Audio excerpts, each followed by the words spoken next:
الطاجن ده بقى انا هسميه طاجن القنبله. حاجه كده تنفع في العزومات في اول يوم رمضان.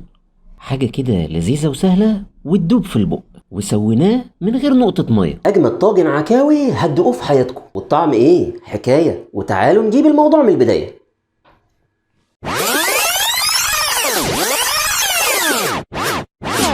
هجيب مكعب زبده هدهن بيه بس الطاسه كده. مش هحتاج زبده كتير لان اللحمه هتنزل السمنه اللي فيها. نقطه زيت بس صغيره كده علشان الزبده ما تتحرقش. وبعدين هنزل بالعكاوي، هديلها صدمه كده. هدي العكاوي صدمه كده على كل جنب. هقلب العكاوي لحد ما كلها تبدأ تاخد لون التحمير شوية، وبعدين 3 أو 4 دقايق وهقلبها على الوش التاني، وده علشان تاخد لون مميز. هبدأ أرفع العكاوي من الطاسة، وبعدين هجهز البصل، ولازم يكون بصل ابيض. هقطع البصل شرايح رفيعة خالص. احط حته زبده زياده، وبعدين هنزل بالبصل. هحتاج للبصل بقى اتبله شويه ملح،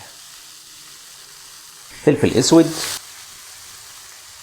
بابريكا، وسنه بهارات صغيره خالص، وربع كوبايه ميه. هقلب البصل والتوابل لحد ما كله يتغير لونه، واسيبه على نار هادية. الريحه مش قادر اوصفها، بجد ريحتها جامده جدا. واثناء ما البصل بيتكرمل هبدا اجهز بقيه المكونات اللي عندي. هجيب بتنجانيه، ابدا اقشر كده شرايح كده منها، وابدأ اقطع البتنجان مكعبات كبيرة شوية علشان تستحمل التسوية. هرش عليه بس شويه ملح، اقلب بس البتنجان بس كويس كده، وبعد كده هنزل بيه في الزيت على طول. واثناء ما البتنجان بيتقلى هبدا اقطع البطاطس، برضه هقطعها مكعبات، بس انتوا لو عايزين تقطعوها ترانشات مفيش اي مشكله.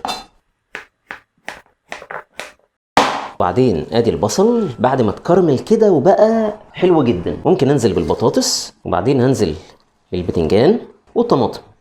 انزل بكل حاجه ونقلب كله مع بعض. الخلطه دي ريحتها جنان يا جماعه. نبدا بقى نجهز الطاجن. هنزل بجزء الاول في الارضيه كده، ننزل بقى في الارضيه كده. كل ده هينزل ميته، واللحمه كمان. ممكن اعملها طبقات، ممكن انزل بالبصل الاول، بعد كده انزل باللحمه، بعد كده انزل بالبطاطس والبتنجان، بعد كده انزل بالبصل تاني. طبعا الشكل اللي انتوا عايزين تعملوه او الترتيب اللي انتوا عايزينه مفيش اي مشكله. وانزل باللحمه. ابدأ بقى ارص اللحمة في قلب الطاجن، ارصهم كده جنب بعض. ادي بس رشه ملح خفيفه كده للحمه، وبعدين هنزل بباقي البصل والطماطم والبتنجان. الطاجن ده قنبله. وبس كده، هنقفله كويس وندخله الفرن على حراره 180 لمده ساعتين.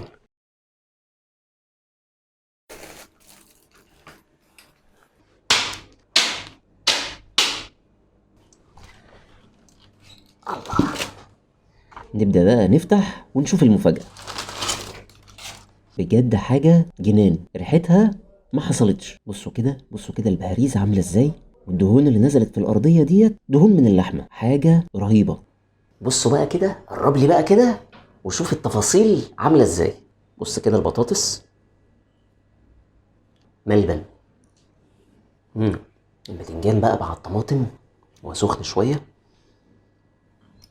مع بطاطس كمان. بسم الله.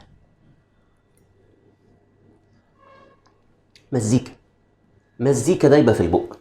طب نجيب بقى طبق عشان ايه نشوف اللحمه بتعمل ايه. ناخد بقى العكوايه دي. انا هحاول اقرب لكم كمان.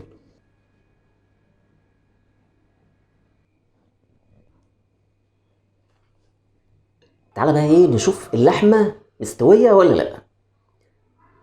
بص. ايه ده ايه ده ايه ده ايه ده ايه الدوبان ده ايه الدوبان ده. حاجه ما حصلتش ومش هتحصل. طب يلا بينا ندوق. بسم الله. الله، جامده قوي قوي. بص كمان الحته دي. بص الحته دي عامله ازاي اهي. حاجه دوبان الدوبان. نلحقها بقى مع البطاطس. دايبه بجد رهيبه رهيبه. ممكن تتعمل باي نوع لحمه بس تكون بالعظم. يعني ممكن انا عملتها بالعكاوي، ممكن انتوا تعملوها بالشورت ريبس، لحمه بالعظم عاديه، بس اهم حاجه ان هي يكون لحمة فيها عظم. لو هتعملوا بقى الطاجن ده يا ريت تكتبوا لي في التعليقات تاكلوه مع رز ولا بالعيش. انصحكم تجربوها، وما تنسوش تعملوا لايك وشير وتمنشنوا لحبايبكم اللي هتاكلوهم طاجن العكاوي ده. اشوفكم في فيديو جديد. يلا بينا ناكل بقى لحسن انا خلاص جبت اخري.